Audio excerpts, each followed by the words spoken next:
Our attachments to the way we think things should be is what causes us internal conflict that leads to sabotaging your true journey for beliefs that no longer resonate with your heart. But the mind can't make sense of it because of societal conditioning. The resentment builds up inside of us because we know we are not being all of who we are. We feel as if no one accepts us if we be exactly who we are, because our upbringing taught us it wasn't safe to be anything that is different from what surrounds you. This is not true. These are the attachments that Kali Ma and all of the dark goddesses, Lilith, Hecate, Sekhmet, have been teaching me and healing me deeply. The very thing that will nurture us, cultivate us, teach us to love and accept ourselves unconditionally is the very thing most of us have resistance to surrendering into, and that is the wisdom of the dark goddesses.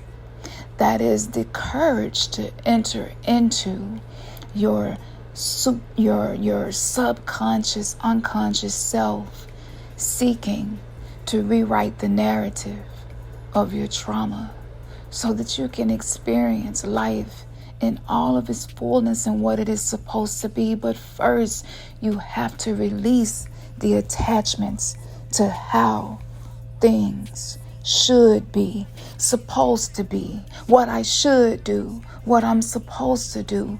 Most of the time we don't stop to ask ourselves, what am I feeling right now that makes me want to distract myself or run or avoid because it feels unlovable? That is the question. Do not focus on other people and the way that they affect you, because the universe will only send you more people who seem to impact you in a way that is not in alignment with your true self. But it is really happening because you have not accepted all of who you are. People say we should be grateful and use affirmations, positive affirmations, and that's great and beautiful, but it does not work for those who have generations of trauma. Those who are trying to use the tools passed down to us by the generation that raised us, not realizing that even they were in bondage and incapable of being their higher selves by dimming their light, being small, wearing masks of religion, wearing masks of righteousness. It makes you good and it makes you lovable, right? And it makes people accept you. But those are typically the people behind closed doors that are very mean, abusive, have sexual perversions because they have repressed and they have allowed themselves to be split in half by conditioning, and they have not stopped to go within the self and to heal. To reach a level of integration with your own personal darkness is to overcome every obstacle in your life, because just maybe you are enough right now. Just maybe there's nothing you need to change about yourself. And for me, working with beings that look scary has been the most therapeutic healing thing I have ever done. Because when you feel like the people who represented love and light were supposed to protect you, raise you, care for you, even your spouses, people that was your boyfriend and your girlfriends, they are all reflections of this unhealed trauma. And so for me, if you show up to me looking as your monstrous self, I know that I can trust what's in front of me, because it's not masquerading itself to be something that doesn't have weapons that could kill me. That is dangerous, and that is what we have done, and that is what religion has done to this world. it has caused us to feel like we must pay, plead, beg, and repent every day. And if you're not doing that anymore, you still have the residual of guilt, shame, lack of confidence, self-doubt, just not feeling like you're enough. And that produces more not enoughness in our lives. So as your teacher, and as the student of life, and as your student, because I don't believe anything is one thing. Everything is everything. There are infinite perceptions of all things. And it is to free the mind and to open the third eye, which allows you to see that. So if you're wondering why I started off as a Christian, and now it seems that everything is dark, that is because for the seed to truly get what it needs to grow and to push through the obstacles and the burden and the trauma that has been piled on top of you. There is one seed that sees those things as something to fear. There is another that sees love, cultivation, and nurturing in those things. I am that seed. I seek not to change people. I do not teach people to change themselves, hoping to change other people. I teach people to accept all that you are, one day at a time, with everything that I teach, using many different modalities, mystery systems, and personal development tests, gurus. I go and find the most effective information that I can, and I put it together in these courses, this curriculum that I'm cultivating as I go through my own journey, and as I listen to the collective and what it is you all are asking for. And I'm telling you, I know that I may be a decade ahead of most people in what I'm saying and in the people that I'm speaking to, but if this resonated with your heart, you know that I'm speaking to you. So I will be talking more about this because I realize that the resentment that we feel, it causes us to be in a state of perpetual victimhood, to always feel like something outside of ourselves has more power than us. And that creates frustration, irritation, and anger. And it makes us hate ourselves. If you hate yourself, how can the universe give you anything except what it is you are anchored and marinating in? This is the ultimate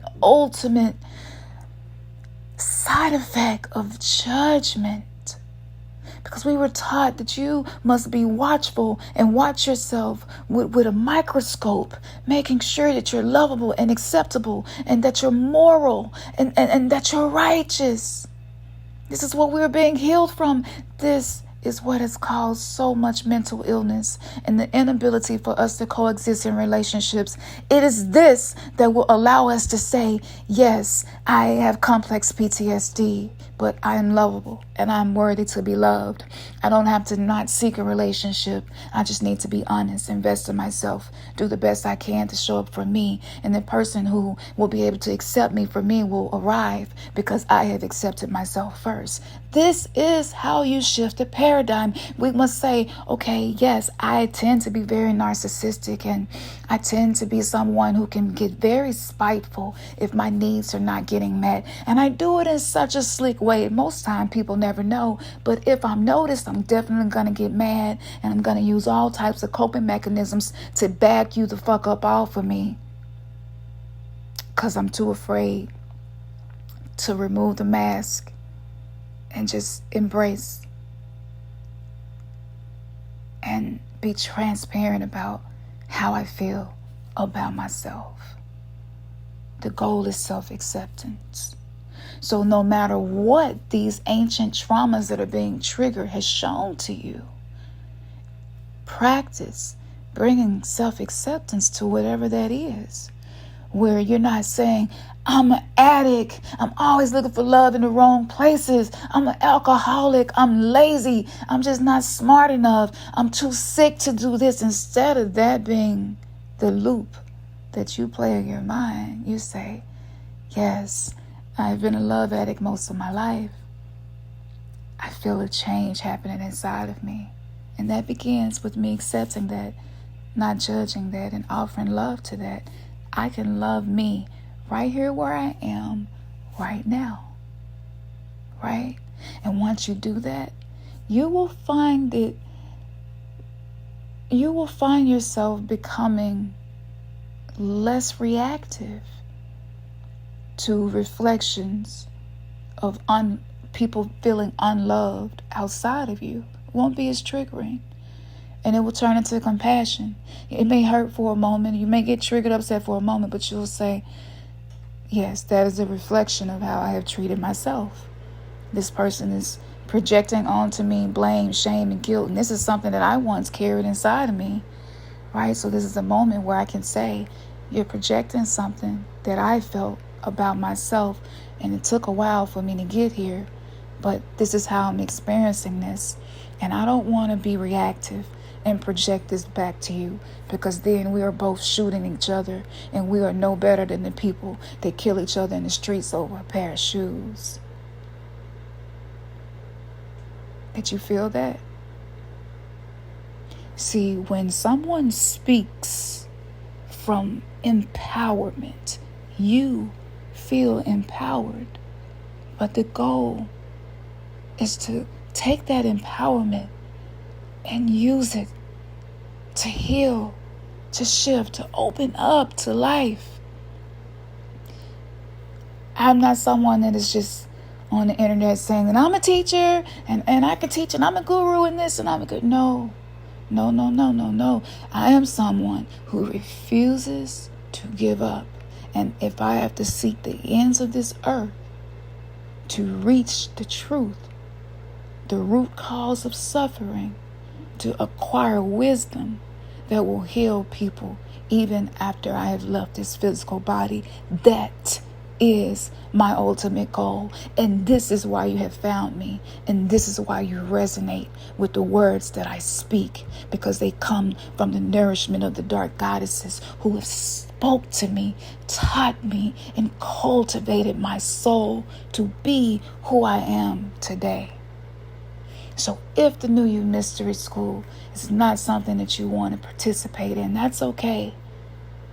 I am providing with my divine partner endless information, products, and tools. Much of it for free and so discounted. I know that very soon I'm going to be changing those prices. So use it while you can, especially if you've been marginalized by lack as far as material resources. And there's no shame around that. We've all been there, at least most of us. You know, it's okay. Everybody lacks something. So I am seeking to meet the needs of a wide range of people without sacrificing myself, which is what I did by working 10 to 15 years, doing podcasts every week for free. I'm not getting paid for content that I'm posting on other platforms. All of this is out of my love and my courage for my path and sharing it with others. However, if this touched you in a special way, don't join New You Mystery School because I mentioned it. You do it for you because you are investing in yourself. Go to our website to get updates. Sign up for our newsletter. You can find New You Mystery School on our Patreon. That's on the home page. And typically in all links below in the description or in the bio when we use other platforms. But I wanted to share this deep message with you all today. And there are other tiers on Patreon as well, not the New You Mystery School. And I'm still sharing so many parts of me in my journey that have proven themselves to be beneficial. May your third eye has just been kissed. KP on the beat. Peace and power.